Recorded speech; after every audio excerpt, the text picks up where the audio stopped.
Hello everyone, good morning সকলকে।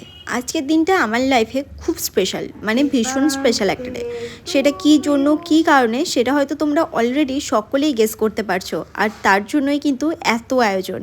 এই এত আয়োজন আমি জীবনে কখনো একার হাতে করিনি। এই প্রথম নিজের হাতে এত আয়োজন করলাম শুধু আমার হাজব্যান্ডের জন্য, কারণ ও আমার জীবনে খুব স্পেশাল একটা মানুষ। ওর থেকে স্পেশাল হয়তো আমার লাইফে অন্য কেউ নেই, আর হবে নাই বা কেন। প্রত্যেকের লাইফেই তার হাজব্যান্ড এবং ওয়াইফ দুজনেই খুব স্পেশাল হয়। আর ওর জন্যই সকাল সকাল আমি এত আয়োজন করতে লেগে পড়েছি। তবে এখানে যা সবজি দেখছো ম্যাক্সিমামটাই আমি আগের দিন রাত থেকে কেটে রেখে দিয়েছিলাম। আজকে শুধু আমি বেগুনটাই কেটেছি, তাছাড়া সব কিছুই কিন্তু আমি কালকে রাতে কেটে রেখে দিয়েছিলাম। ঠাকুর প্রণাম করেই প্রথমে আমি শিবানী ঘি দিয়ে ওর জন্মদিনের সবথেকে স্পেশাল আইটেমটা চাপিয়ে দিলাম, যেটা হচ্ছে পায়েস। আর শিবানী ঘি দেওয়ার ফলে কিন্তু পায়েসের টেস্ট অনেক গুণ বেড়ে গেছে। তোমরাও তোমাদের বাড়িতে অবশ্যই ব্যবহার করো শিবানী ঘি। ঘি দিয়ে আমি প্রথমেই কাজু আর কিশমিশগুলোকে একটুখানি ভেজে নিয়েছি। আর যেহেতু আজকে কোনো খাবার পুড়ে যেতে নেই, তাই আমি এখানে আরও একটুখানি ঘি অ্যাড করে দিলাম। তবে এখানে কিন্তু কাজু কিশমিশ দুটোই খুব ভালো করে ভাজা হয়ে গেছে।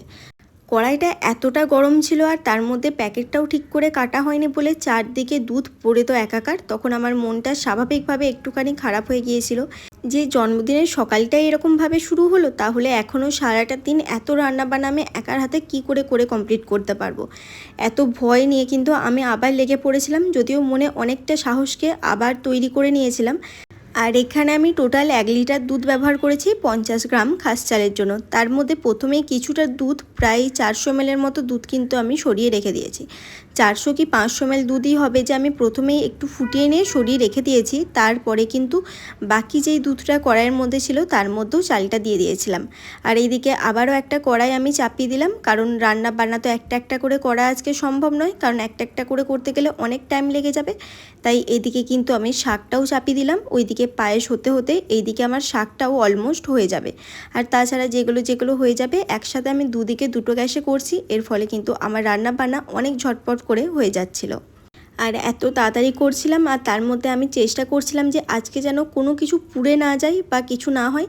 তাই সব জিনিসেই হয়তো আমি একটু করে তেলও ব্যবহার করেছি। তার মধ্যে যতটা পেরেছি কম তেল দিয়েই রান্না করার চেষ্টা করেছি, কারণ খুব একটা তেল মশলা দিয়ে আমরা খাবার দাবার খাই না। আর যেহেতু জন্মদিনে এত আইটেম হবে, তাই কম তেলে রান্না করাটাই আমার কাছে সবথেকে বেস্ট অপশন বলে মনে হয়েছিল।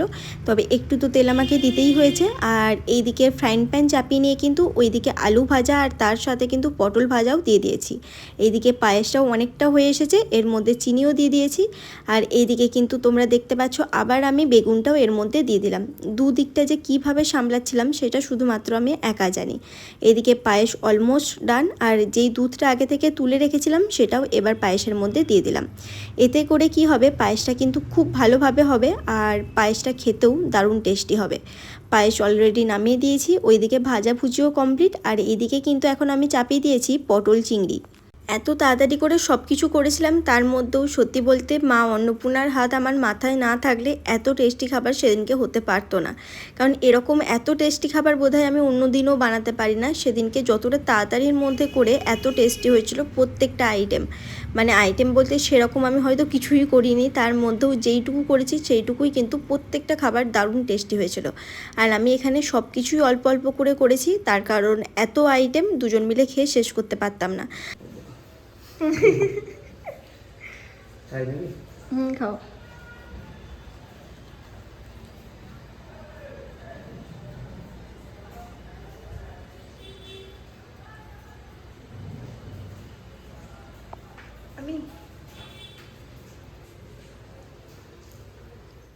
ও অল টাইম এটাই করে, নিজের খাবার আগে কিন্তু সবসময় আমাকে খাইয়ে দেয়, সেটা জন্মদিন হোক কিংবা অন্য যে কোনো দিন হোক।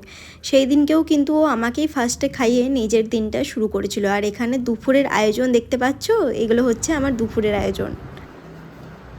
প্রচুর ব্যস্ত।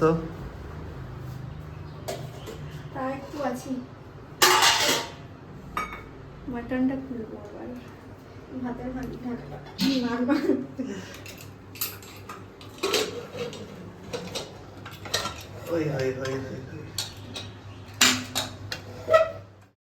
আমি জীবনে প্রথম মটন বানিয়েছিলাম শুধুমাত্র জিতের জন্য। জানি না কেমন খেতে হয়েছিল, ও তো বলেছিল ভালো হয়েছে, তবে আমার তা মোটেও মনে হয় না যে মটনটা খেতে ভালো হয়েছিল। আর এই সমস্ত কিছু ছিল জিতের জন্মদিনের দুপুরের আয়োজন, আর রাতের আয়োজনের জন্য আরও একটুখানি ওয়েট করতে হবে তোমাদের।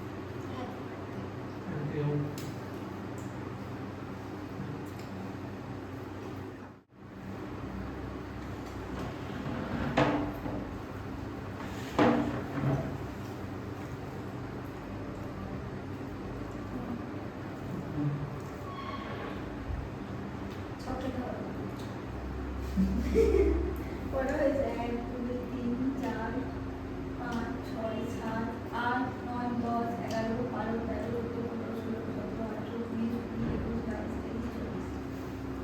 দিনে দুটো খাই দিয়েছি, 26, রাতগুলো খাই দেবো 28। It's your birthday, happy birthday.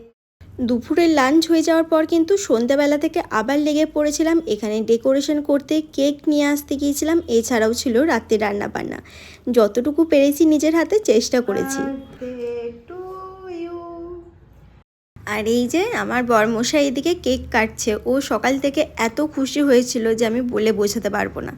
এত খুশি হয়তো লাইফেও এর আগে কখনো হয়নি, কারণ ওর জন্মদিন এভাবে কখনো পালনও করা হয়নি এত কিছু করে।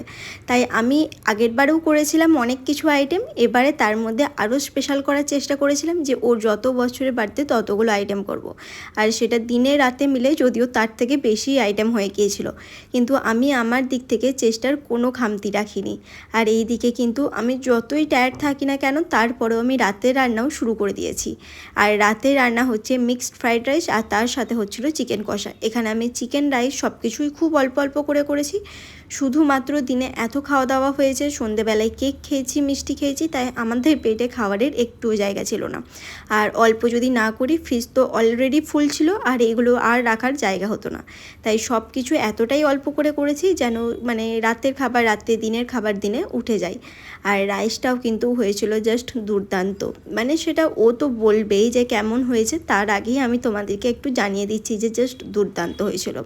সেই দিন আমি বলছি না ফার্স্ট থেকে যে প্রত্যেকটা আইটেম আমি যা যা করেছি সব কিছু করেছি তাড়াতাড়ির মধ্যে, তারপরেও প্রত্যেকটা আইটেম যেন হয়েছিল দারুণ টেস্টি, মানে সুপার টেস্টি। ওই যে ঠাকুর আমার মাথায় সেদিনকে হাত রেখেছিল। শরীর যতই টায়ার্ড থাকুক তারপরেও কিন্তু আমি সব কিছু করেছি শুধু আমার হাজব্যান্ডের জন্য। আর এখানে আমি আবারও শিবানী ঘি ব্যবহার করে কিন্তু রাইসটা বানিয়েছি। শিবানী ঘি ব্যবহার করার ফলে আমার রাইসটা কিন্তু আরও বেশি টেস্টি হয়ে গেছিলো শুধুমাত্র ঘিয়ের জন্য। আর এখানে রাত্রের আমি ওর জন্য ডিনারও রেডি করে দিয়েছি। রাতের মেনুতে আমি বিশেষ কিচ্ছু রাখিনি, রেখেছিলাম মিক্সড ফ্রাইড রাইস, তার সাথে ছিল চিকেন কষা, স্যালাড, আর তার সাথে দই। এর থেকে বেশি আর কিচ্ছু করিনি। রাতের খাবার হালকা করে খাওয়াটাই আমার মনে হয়েছিল সব থেকে বেস্ট। কোনটা খাবো? এটা এটা এটা সব খাবো, সব বেটাকে চিবিয়ে খাবো। দিনে তো সব খেতে পারো নি, হুম। আবার বড় বড় কথা। দারুণ হয়েছে।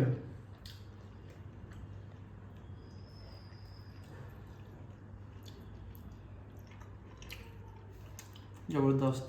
ভালো হয়েছে। স্যালাডটা না,